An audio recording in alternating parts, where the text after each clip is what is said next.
When you mention cryptids and strange phenomena in West Virginia, people usually think of Mothman, UFO sightings, encounters with Indrid Cold and the Men in Black, and other spooky legends from Appalachia. But the mountain state is no stranger to Bigfoot. And this week, I'm going to be looking at some unsettling Sasquatch sightings from Wayne County. So stay tuned for road crossings, weird animals standing up and running off on two legs, and a medical doctor who had a close encounter with a skinny Bigfoot. All coming up right now. Ghosts around you everywhere. Wait until you meet the man. In my dreams, I see your path. He glanced at me and then feedback. Hey, everybody, welcome to Odd and Untold, the podcast where we talk about all things strange and spooky. And this week, we're headed to the Mountain State, West Virginia. Very spooky area, lots of folklore there from Appalachia, Mothman. This week, we're looking at Bigfoot sightings in Wayne County of West Virginia. And this is an audience member request from user Mary Crouch. She had asked that I do Mingo County, and I searched high and low for Bigfoot sightings in Mingo County and came up with bupkis. Nothing. There was a lot of Bigfoot sightings in West Virginia, but Mingo County didn't have many. So I picked an adjacent county. So Wayne County is just to the north of Mingo County, and there's some really interesting Bigfoot sightings there. So let's get into those right now. But Mary Crouch, this is for you. So as I said, West Virginia, she wanted me to do Mingo County, and here it is down here in the southwest portion of West Virginia, and it borders Kentucky to the west. But there are no Bigfoot sightings there that I could find either on the BFRO or elsewhere. I mean, I searched high and low for the past few weeks. I've been kind of just trying to dig and really haven't found anything that were specifically Mingo County. There are some that are a little bit more vague. They talk about the West Virginia Kentucky border, but that could also be Wayne County, which is right here to the north of Mingo. And you could see it borders Ohio to the north and Kentucky to the west. But Ohio is another place that has a lot of weird stuff going on. So this whole area of Appalachia, the Appalachian Mountains, the Appalachian Trail, a lot of weird stuff. So just wanted to kind of show you guys real quickly where Mingo and Wayne County are. So we're going to be focusing on Wayne County. So let's get to it. Okay, so our first story from Wayne County, West Virginia, comes to us from winter, February 14th and 16th of 2009. Ongoing activity in a rural setting near Nestlow. And I'm going to read the story, and then I'll give you my thoughts and analysis on what might be going on here, as I often do. So let us get to this. The nearest town is Wayne, the town of Wayne in Wayne County. Nearest road is US Route 152, and observed. So she says, just 2 nights ago, on February 16th of 2009, my brother, who lives up the hollow from my house, called at a little after 8 p.m. to say he had seen something outside in his yard. It seemed to be turned in the direction of his chicken house at an angle to him where it could keep a lookout both towards the house and the driveway, which passes on up further into the hollow where there's another house. I have another brother that lives right across the driveway from the first brother. So it seems like they all kind of live close by. This brother says that 2 nights ago, on February 14th of '09, before my brother saw what he did, he thought he saw something standing at the end of my first brother's screened-in porch. My second brother was smoking on his screened-in porch, and when he opened his screen door to get a better look, my first brother's pole light, which has a short in it, went out, and he couldn't see anything at all in that direction then. A few years ago, a third brother and neighbor to these other brothers was walking in the dark without a light to my second brother's house, and something screamed like a woman at him and terrified him. This is a man standing 6 foot tall and over 300 pounds. My first brother is also 6 foot tall and over 300 pounds, and the creature he saw was taller and weighed more than he did. But he said it didn't seem to be fat. And we're going to come back to that. We're going to hear more about these sort of skinnier, less bulky creatures. She continues, it had reddish brown fur or hair. He did not see the facial features due to the profile stance the creature was in, and he said that it seemed to be aware that my brother yelled out loud, "What the heck is that?" and ran toward his front door that opens to his screened porch. He said that he felt the creature heard him and knew it had been observed, and when he went to the front door and stepped out on the screened porch, it was gone. So they're seeing this tall, skinny person, hairy person, standing like in front of their houses, by their driveways, by the chicken coop, Very, very strange. The dogs didn't show up until my brother yelled for them. I myself have had a couple of things happen to me that at the time they happened were unexplained, but now I wonder if they are not related. Last fall, my daughter and myself were leaving her house. She lives at the bottom of my hill near the creek when something that screamed like a woman terrified us. Then I heard what sounded like someone hit the side of my house under the breezeway where my bedroom is located, and I have had what sounded to me like a man walking across my house again over where my bedroom is located, and in a minute or two, it retraced its steps. I was very frightened to say the least. So uh, interesting, and we'll get into that. So you have a couple of different witnesses here, and she's retelling these stories. Um, but she says there was a number of other incidents over the years, but until now, she says they seemed unrelated. We've heard the sounds of screaming women and thought it may be a panther several times over the years, whooping sounds, which we thought were owls. A dog returned home from fighting with something that had torn him with cuts pretty bad. A dog was found dead in his wire pen enclosure, and an impression of a large animal having caved in the wire. The dog had no marks on him and seemed to die of fright. One early morning hour last fall, I was awakened by something pounding on the wood siding of my house, almost like an open hand or fist was smashed into it. Also, I was awakened in the late summer or early fall of 2008 with something very large. It sounded like a man walking on the metal roof of my house. And when he leaped off it, it seemed that he didn't clear the edge and slipped nearer to my window, which was on that edge of the house. Very nearly scared me to death. I live in a modified A-frame house. This was on a room addition, which juts out toward a heavily wooded hillside. There are only about 10 homes in this little valley that lies between two heavily wooded hills. So this is a little after 8 p.m. So she's living in this valley. There's just hills, wooded hills on either side of her. So sounds a bit squatchy. So let me get into the follow-up investigation by BFRO investigator Pam Lovins, who says, I spoke with this witness, her two brothers, and their spouses at length. There seems to be definite ongoing activity in this area. There's ample cover, food, and water sources in this area to support a small family group. I reassured all that there's nothing to be feared from these animals. I've advised them to keep in touch with me should anything else happens. So yeah, this is a weird one, and I want to talk about a few different aspects of this. One, you have these different brothers and a friend of the brothers, like they're seeing something very tall, not fat, but reddish brown in color with fur or hair. They can't see the facial features. She's saying the profile, but I'm also guessing if this is at night and there's not a lot of light, I don't know if it's fully dark. I mean, this is winter, so 8 o'clock at night, it's probably fully dark. But either way, you're probably talking more about a silhouette. You're seeing this thing standing. It looks like a person. It's covered in hair. I mean, they're seeing the color of the hair. So again, I'm not sure if she means silhouette or the profile, just they couldn't really see the face. But they yell at this thing and it runs off. Very, very strange.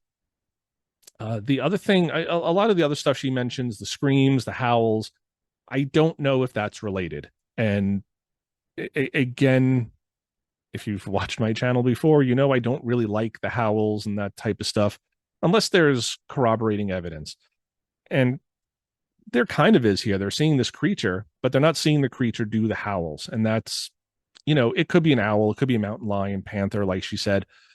So those things I kind of put low on the evidence list of did Bigfoot do them? It could have just been other animals. I mean, they're in a wooded area.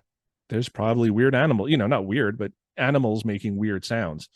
The things that do interest me are the pounding on the side of the house. She's saying something is like slapping the side of the house with its hand. Very strange to me.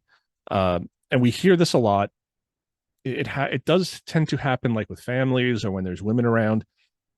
These things will peek in the windows. They'll slap the side of the house. I mean, you hear that with men too, but again, it seems to be more like with families, women, children. I can't recall any stories I've heard of like a single dude living in a house where the house gets slapped. I'm not saying they don't exist. I'm just saying when I do hear them, it's usually women, children, families. So very strange. I don't know what would be slapping on the house or punching the house. They're going to have bear out there. They're going to have other big animals, but a bear's not going to slap the house. Certainly not going to be on the roof. I don't know what to make of that. That sounds like an alien from Signs, like running on the roof. But I've heard Bigfoot stories where people say these things are on the roofs. So I don't know. The dog, being wounded, the other dog that died of fright. I don't know. We didn't see what killed this thing. If they didn't get an autopsy, if they don't know why this animal died, I hate sort of just saying, blaming everything now on Bigfoot. Anything strange that happens on the property is now Bigfoot. And I'm not saying it's not, but I think we have to be real careful about just attributing everything to Bigfoot now that they saw something strange a couple of times. And I think those strange sightings are just those are enough. You don't need everything else now to be Bigfoot related. Uh, you have cool enough stories here where people are seeing things. You have something walking on your roof. You have something slapping the side of your house. You don't really need everything else to be Bigfoot related. So cool stories. Again, not a lot of hyperbole here. They're just seeing something tall and hairy. They're not getting tons of detail from this thing. The creature heard them and ran off. It's standing by the driveway, by the screened-in porch. It's definitely approaching the homes. And again, you'd think people who live out in wooded areas know what bears look like and deer. And so I don't think this was a misidentification. Was this another person? Is somebody going into this very small neighborhood in this valley with maybe only 10 homes and slapping on the side of someone's home? It's possible, but how probable? I mean, people have firearms, people defend themselves. It's a good way to get shot. But this doesn't sound like the average person. I mean, taller than 6 feet, reddish brown hair. Very interesting. So let me know what you guys think of this one. Again, not terribly detailed, but there's something going on here. These people have seen something. So let me know what you think. Okay, story number 2, possible activity outside a residence near Lavalette. And this happened on October 15th of 2008. So in the fall, Wayne County, West Virginia. Location details: 3 miles from Lavalette, West Virginia, in an unincorporated area. Nearest town is Huntington. Nearest road is Mount Union Road, and observed. So he says, to start off, I've been interested in cryptozoology since I was about 12 years old. I was about 14 years old and living on Mount Union Road at the time. It was about 9 p.m. on a fall night. My cousin and I were sitting on the hill next to our storage building, smoking a cigarette and looking down into the holler next to the road. All of a sudden, we heard something move down over the hill, so I whispered, shush, if we're quiet, we may see a deer. So you're out there, you may want to see a deer, maybe it's a bear, maybe it's, but you hear something moving. Let's be quiet so we can see what it is. Wildlife is always kind of cool. He continues. We continued to sit there for about 2 minutes until a car came down the hill and its lights flashed on something tall staring near the bottom. It turns to its side quickly, then looks up the hill towards us. After the car had passed, it was dark again, and we heard something huff and puff, and then it sounded like it took off up the hill, running towards us, so we ran towards the house about 30 yards away. We ran inside the house and never heard anything for the rest of the night. The next day, about the same time, my friend came up and the 3 of us slipped outside. We heard some kind of wild screaming or bellowing, and again got scared and ran inside. So it was himself and the cousin the first night, and then 3 of us the next night. Their friend had joined them. Other stories, he says, I've read the incidents on this website and had some people tell me about something throwing their small dog, breaking its neck around Fort Gay. Again, with the dogs, I don't know. There's other predators in the woods that could hurt animals. That's not necessarily Bigfoot. He says it was dark with the exception of a street light in the driveway, 9 p.m. on a clear night. Thick wooded area on a ridge with a cow pasture where it was. So they see this thing standing in a cow pasture. And there's a follow-up investigation by BFRO investigator Stephen Willis, who says the witness is now 19 years old. The incident happened when he was 14, still living with his parents outside Huntington. He described the incident while answering my questions to expand details. The sighting was of short duration and in silhouette. So like I said, at night, there's going to be moonlight, there's street lights, there's ambient light from all various sources. So you're basically going to see more silhouettes. The creature was standing in an open field about 40 yards from and lower in elevation from the witness. The car mentioned in his statement was traveling on a road that circled the field. At no time did the headlights shine directly upon the animal. So again, it's almost like backlit. You're just seeing the silhouette. One item to note, when the animal turned to look in their direction, it turns its torso, not its neck. His report of screaming the following night was loud, but not nearby. His best guess at the distance was 300 to 450 yards away from his house. So yeah, not close, but they do hear something the next night. Again, this is not a terribly detailed sighting. It's quick. They're seeing a silhouette, but they can tell that it's clearly something standing up, and it turns to look at them and turns its whole torso. Not a bear. Uh, I don't think most animals are going to be out in a field like that and exposed. And again, people know what bears look like. If this was standing up, uh, I don't know if it would be a bear. And again, the behavior, they hear something huff and puff and then running up the hill towards them. A bear is most likely not going to do that. You're talking black bear. That's what's down in West Virginia. So they're going to hear people and usually run the opposite direction. Again, it's not 100%, but 99.999%, when a black bear knows that people are around, it's going to go the opposite direction, unless it's defending its cubs or it's a little out of its mind, which does happen. Wildlife can be unpredictable, but for the most part, it's going to run. It's not going to run towards kids and towards a house and uphill. It's going to run the other way. It just doesn't make sense. So, again, another interesting story, not a ton of detail, but it's in Wayne County, and just a strange sighting. Just the silhouette again, standing up, it turns to look at them, and then it's gone. So really interesting. He's interested in cryptozoology, but I don't think they're necessarily thinking Bigfoot. They're outside thinking a deer is going to come by.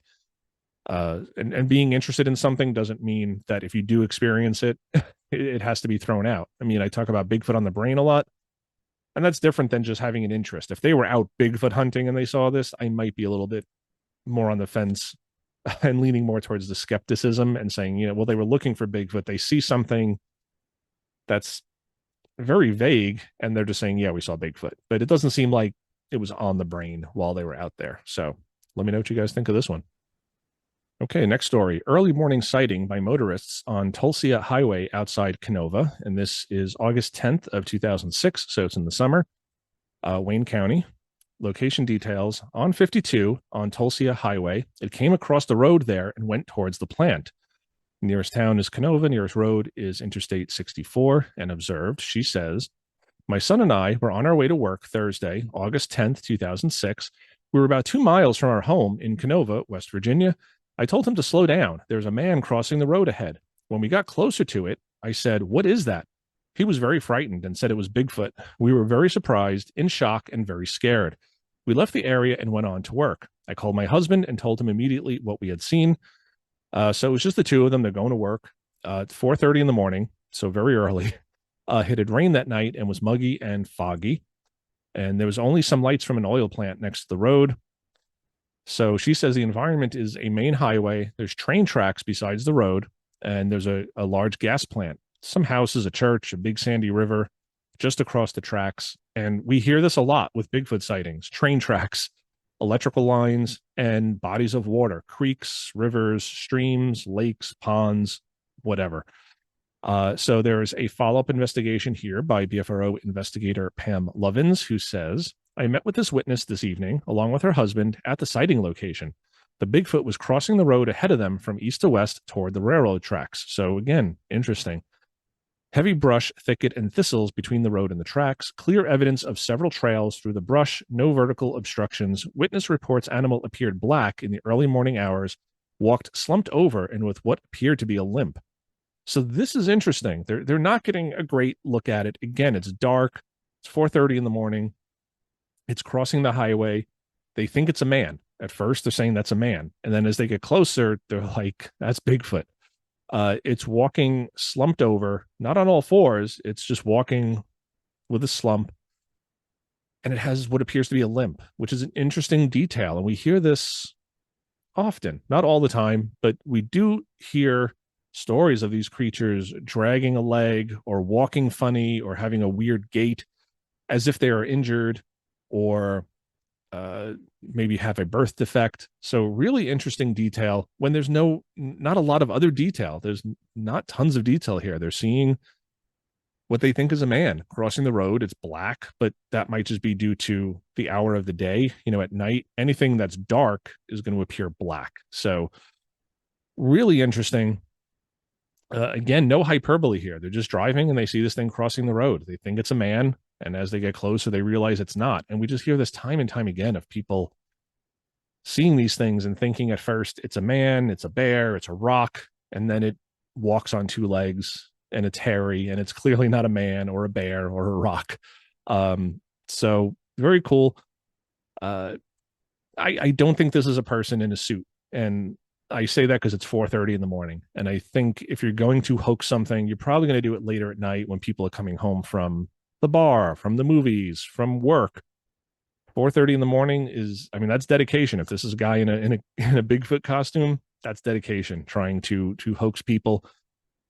But who knows? Again, possible, but how probable? I just don't think it's very probable that this was a hoax, especially at 4:30 in the morning after it had rained all night and was muggy and foggy. It just doesn't sound like great conditions to, especially in August. It's hot. Um, I think if you're going to hoax somebody, you want that feedback. You want to know that somebody saw you. You're going to do it when more people are on the road. You're going to do it at night. Just my opinion. But let me know if you disagree. All right, our next story is the Fort Gay from that was mentioned in the previous story, and we're going to hear some familiar things here.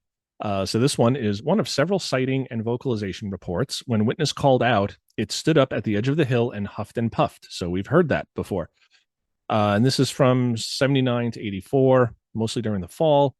The first sighting I wrote occurred in September 1982. The second one I wrote of occurred in the fall of 83. The sounds or calls I wrote of occurred every fall from about 79 through 84. So a lot of stuff in here. Location details. This incident occurred just north of the town of Fort Gay on top of a wooded hill approximately a quarter mile north on the Hewlett Branch Road, from where it connects with the Big Sandy River Road, about 4 miles west of Route 152, better known as the Tolsia Highway. So we've heard that as well in the immediately preceding story. There's a clearing just above an old cemetery that lies at the top of the first hill on Hewlett Branch Road. Both Hewlett Branch and Big Sandy River Road are dirt roads. The area is very rural. So observed, myself and 4 others had driven to the spot just after 9 p.m., roughly, to hang. We had just arrived and everyone had gotten out of the car. It was a clear night and a little cool. The car was parked about 10 yards in front of a barbed wire fence, and about 10 yards beyond the fence, the hill sloped off steeply and was covered in thick brush. One of the girls had perched herself on top of the car hood, and she and I were talking while the others were goofing around near the rear of the car. So it's just, people out, young people out, parked, hanging out, having a good time, talking to each other. All of a sudden, we heard the dogs over in the hollow below the hill begin to bark like crazy. Then, just as suddenly, they stopped cold. The girl and I remarked to each other how strange it seemed. About 1 minute after the barking stopped, we heard something moving through the brush just over the hill. I stepped forward to the fence and was able to make out the shadow of what I thought was the owner of the barn. That's where the dogs were at, down in the hollow, coming up to tell us to leave. So they think someone's coming up to chase them off. Get out of here, you rotten kids. I called out to the figure, and it was about then that it stood up at the edge of the hill and huffed and grunted. This thing stood about 7 feet tall and looked like a pro basketball player that was covered in dark brown fur. I couldn't make out its facial features. So to pause there, we're hearing the huff and grunting again, just like those boys who were sitting outside thinking they were going to see a deer. It's 7 feet tall and looked like a pro basketball player. So again, the more skinny, like in the very first story, tall and thinner, not the big bulky patty, typical Bigfoot we think of, where these things are just really bulked out, just tall and thin, brown fur. But again, they couldn't see facial features. It's night. They're probably just seeing a silhouette. The girl was already screaming and in the car, and my other friends were piling in too when I made it to the driver's seat. I started the car and turned on the lights, and when I did this, the thing covered its face as if to shield its eyes from the car lights and quickly hurried behind some trees and thick brush. And this reminds me of the story, that Brian Gosselin told me, where he was up like in Whitehall, New York, and he saw a creature while he was out on patrol one night, and he shined his flashlight at this thing, and he said it covered its eyes. So just reminiscent. It's just interesting to me when we hear these same sort of patterns and stories repeating each other. Just very interesting to me. He continues, I still didn't get a look at its face. I was working feverishly to get the car in gear. Needless to say, we got the hell out of there. When we got back to town, nobody said anything for the longest time. Later, we discussed it a bit, but not in much detail. I don't know why the 5 of us never really talked about it. And we hear this a lot too, that people witness these things, and some of them will talk about it a lot, and then other friends or friend groups, they'll just drop it, and like nobody ever wants to mention it again. And it's weird, and I guess everyone's just different in how they deal with trauma and how they want to deal with it moving forward. And some people just don't ever want to talk about it again. Like if we don't talk about it, it didn't really happen. People like to talk about good memories. Oh, remember that time we went to so and so's house and this happened. If you don't talk about it, it kind of fades away. So maybe that's what's going on here. He said he's been told that the area of the first sighting was at one time considered sacred by indigenous Indian tribes. Other stories, he says, I would like to add something that has been stuck in my memory for several years. From about that time, I was 14 in 1979 till my first year in college in 1983, we used to hear these long, mournful howling noises coming from the woods on the hill that faced our house. These always seemed to take place in the early fall during the high school football season. I remember it this way because my father, brother, and I would sit on the porch after returning from games sometimes and try to figure out what was making these howling noises. We never did. And that just sounds like a lot of the Bigfoot howls that people talk about, these long, mournful howls. Very strange. Then I heard those same noises on a Bigfoot special that A&E aired a few months ago. They are the same long, mournful sounds I heard on one of the Moneymaker sites I came across. So I'm guessing they mean the Ohio howls. And again, this Wayne County borders Ohio. I have no doubt about what made those sounds now. I also know of other families in that area that have heard these sounds. One fellow who heard them was spooked so much that he ordered his family in the house and sat on his porch with a rifle for the next 3 days. He never saw anything. These sightings occurred in a very rural, densely forested area of Wayne County, West Virginia, in the areas north and east of the town of Fort Gay. So, really interesting. Again, they're just out. They don't have Bigfoot on the brain. They're not out hunting. They're just kind of out being teenagers. They were students or college students, whatever, however old they were. And this thing comes up the hill and they're thinking it's the dude who lives down the hill about to chase them off. And it's not. It's a Bigfoot. It's a tall, hairy, human-like figure that then covers its eyes when the light is shined on it. And yeah, he's not paying attention to facial detail. He's trying to get the car in gear. He's got people, in the passenger seat screaming, girls screaming, friends probably telling him, come on, let's go. So I get that he didn't really get too much detail, but he saw enough to know what this was. The howls, I'll throw the Ohio howls in here again so you guys can kind of hear what those sound like.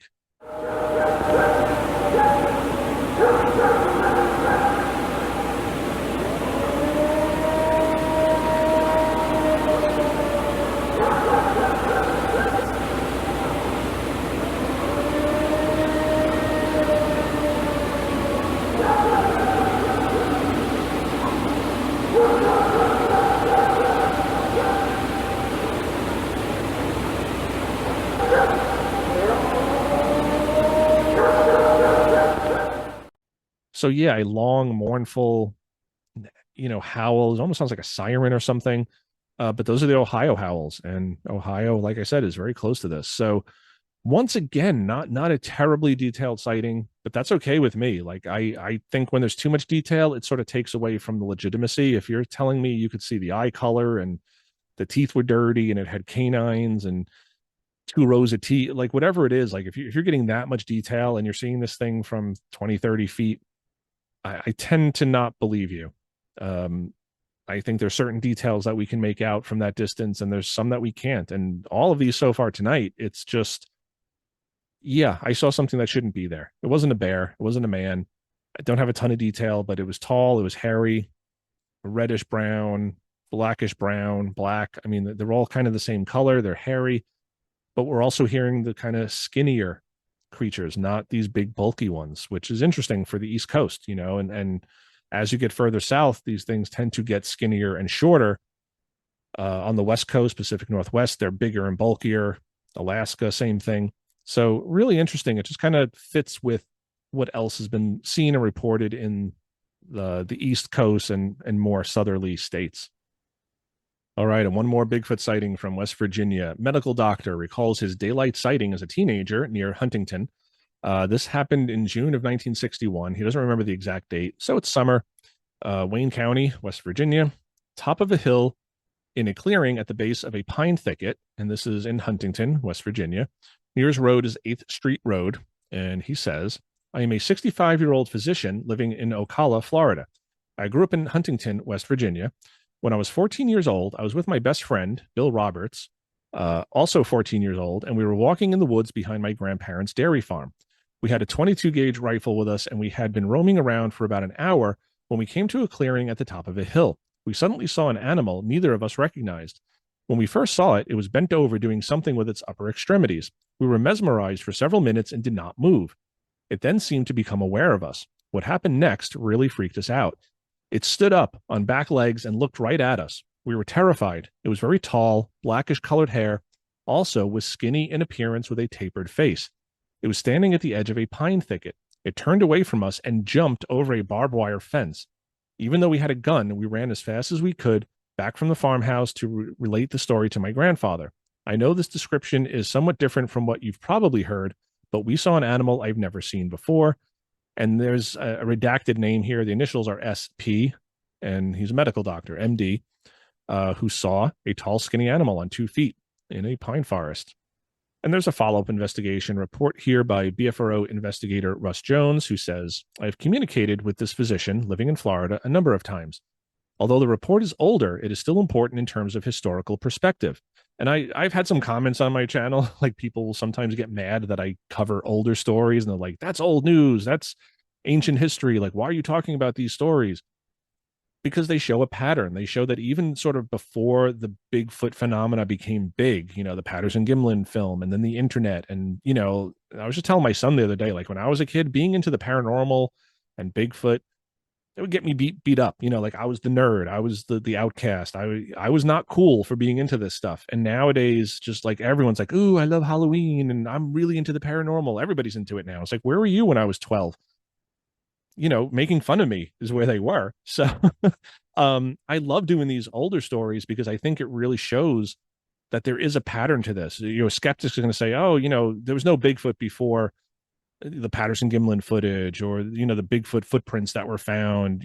It just, I like covering the older stuff because it does show that it wasn't just once the internet hit. It wasn't just once the Patterson-Gimlin film was on In Search Of and on the news. Like people were seeing these things. And this is very different, but it sounds like the other stories. It's tall and skinny. It's not the typical, and he even says this, like, this is probably not what you're used to hearing because most Bigfoot are going to be the big, patty sort of Bigfoot. And this is not that. So really interesting. Russ Jones goes on to say, we have received several reports from this county, and the older sighting reinforces the BFRO's belief in the halibut effect, essentially stating that as long as the conditions are similar, there's a good chance of finding similar animals in the same places they have shown up through history. So yes, if people are seeing these things here in the 30s and the area hasn't changed too much since the 30s, good chance you're going to still be seeing these things. You don't have the development. You don't have, as long as the area remains the same. So very interesting. In addition to what the witness has in the report, he has also added that it was a frightening experience, not because the animal was threatening in any way, but that it was an unknown animal which was seen. Without any question, it was tall, black, and bipedal. To this day, he will not enter the woods without being armed. So, yeah, it's very strange. Again, he's a doctor now. He's a medical doctor. He's a physician. He's an MD. And he's looking back on this, and I get that he was 14 at the time, but if you're 14 and you're hunting, you're kind of worldly at that point. You know how to use a gun, you know how to hunt, you know how to maneuver in the woods and not get lost. Like you're more mature. And this was 1961, so long before Patterson-Gimlin years. Really before the whole Bigfoot thing was a phenomenon. So you think these kids are out in the woods, they're focused on what they're hunting. They're not thinking Bigfoot. They're not thinking weird cryptozoological creatures and Mothman. And they're just out there trying to hunt and have a good time. And they see this creature that doesn't make sense to them. They're seeing this thing and it's bent over doing something with its upper extremities. So it's maybe rummaging for food. Who knows? They don't really see what it's doing. But then it stands up on its back legs and looks at them. Very tall, black hair, skinny with a tapered face. I don't know what that really means. Turned away from us and then jumped over a barbed wire fence. That is not a black bear. I'm sorry. That is not a black bear. Black bear may stand up, but it's not going to be skinny. Like I'll show a bear standing up here, as I often do. It's clearly a bear. It's got the ears. I mean, bears look like bears. And even a 14-year-old kid who's hunting knows what a bear looks like. So not a bear. Was this a guy in a suit? Probably not. I mean, before Bigfoot times, if this is a guy in a ghillie suit, if it's another hunter, he's probably going to motion to them like, hey, don't shoot me, because these kids are in the woods. He probably would see that they have rifles with them. Don't shoot me. I'm not an animal. I'm also hunting. It doesn't make sense for him to turn and then jump over a fence, and because that's like, people are going to shoot because what the hell is that? So I don't think it was an animal, a man in a ghillie suit, rather. I think it was an animal. I think this was a good Bigfoot sighting. Again, it's 1961.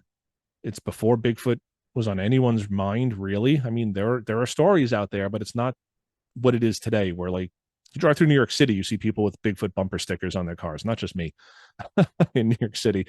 But Bigfoot is just such a common thing now. Back then, it really wasn't. So to see this thing, and he's not saying it looked like Bigfoot. He's saying this, it was hairy, it was human like, but it was skinny. It wasn't the typical Bigfoot that we hear about. So really interesting. And that he's a doctor. And he gives his friend's name, but doesn't give his name. So I don't know if he did it initially and then asked the BFRO to redact his name. Bill Roberts could be anybody. It's a very common name. But if you're an MD and you have your actual name in there, people could probably find you. But a very cool story. And again, it goes against the skeptics who want you to believe that everybody who sees a Bigfoot is some drunken backwoods hick, just like everybody who sees a UFO has got to be on drugs, or, it's just weird, but you have this medical doctor who's seeing this very uncommon sort of Bigfoot, but common in West Virginia. A lot of these stories tonight were tall, skinny, hairy Bigfoot creatures, not the typical bulky ones. So really interesting. All right, everyone, I would love to hear your comments and thoughts on these Bigfoot sightings. Again, none of them were terribly detailed, but they saw enough to figure out that these were tall, hairy humanoids on two legs, not men, not bears. So what were these things? The howls, the dogs being killed. I'm not as interested in those. I mean, they're there. I'll pay attention to them, but we don't know if these things were howling. We don't know if these things were attacking the dogs. But slapping the house, I think, yeah, I think we can say they were slapping the house. Really interesting, though. Very, very cool story. So let me know what you guys think of these from West Virginia, but that's all I could really find for Wayne County for this episode. I'm sorry, Mary Crouch, I couldn't find anything from Mingo. If I do come up with any, I will do an episode on it, because I'll keep you in the rotation there. But wanted to do West Virginia for you, and it's close enough to Mingo, so maybe these areas, and freaky enough for you to hear about Bigfoot very close to you. So yeah, just wanted to show you guys this shirt. It's Bigfoot just looking at the Loch Ness monster, and he's just saying, "Bruh." This shirt was sent to me by an old high school buddy, Frank. So Frank, thank you for the T-shirt. You're gonna have some swag coming your way shortly as well. But I love when people send me stuff. I really appreciate it. I don't ask for it ever, but I love when people think about me and see like a Bigfoot T-shirt and like, yeah, I got to send that to Jay. So thank you, Frank, for this. This is awesome. I love this shirt. Fits perfectly and works well for the show. So I haven't done any Bigfoot meets the Loch Ness monster episodes yet. I probably won't, because that's a little out of my wheelhouse. But yeah, love the shirt. So yeah, question everything, everybody. Question, has Bigfoot ever seen the Loch Ness monster? But question these stories. Like, what did these people see? I always like to give my analysis and just try to think about, could this have been a man in a ghillie suit? Could this have been a man hoaxing them? Could this have been a misidentification of a bear or a moose or a panther or anything else? Like whatever wildlife is down there. And for these stories, and sometimes I find stories that I can easily debunk and throw away and be like, yeah, this was probably a bear. This was probably a man in a suit. None of these really strike me as that. Early morning, it's always late at night. I mean, these people, sometimes these people are seeing it over and over. It's accompanied by these mournful howls. I just don't get it. And it's either that or people are lying. And there's 5 stories here tonight. You want to say one of them is lying? I could buy into that. Maybe one of them is just hoaxing the website. They don't like Matt Moneymaker. They don't like the BFRO, or they're mad at Finding Bigfoot for never finding Bigfoot. So they hoax something, they lie. Let's get them, we're going to put a fake story up there. But, all 5 of them lying, I can't see that. So, but we have to question it. We have to, and I've said for all these stories, I wish there was some more detail. I wish we got a little bit more in the height, weight category, behavior, but these seem to be more like fleeting glimpses, but they seem to know what they were looking at. So question everything, everybody. Until next time, embrace the weird, like Bigfoot looking at the Loch Ness monster. Very weird. And we'll see you next week. Rock and roll, everybody. In addition to what the witness has in the report, he has also added that it was a frightening